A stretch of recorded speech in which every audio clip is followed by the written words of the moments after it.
雷诺是一年一度的现场表演和街头艺术节，从2022年起将在雷达第9区举行，第3届将于2024年5月16日至19日举行。该节日是一个文化和社会项目，诞生于该地区不同社区网络的合作，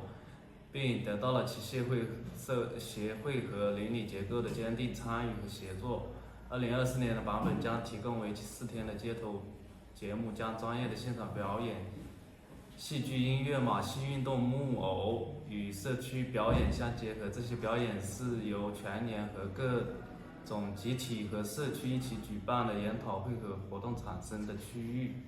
它还将包括各种流行的传统表演，以反映雷达这一地区的文化丰富性。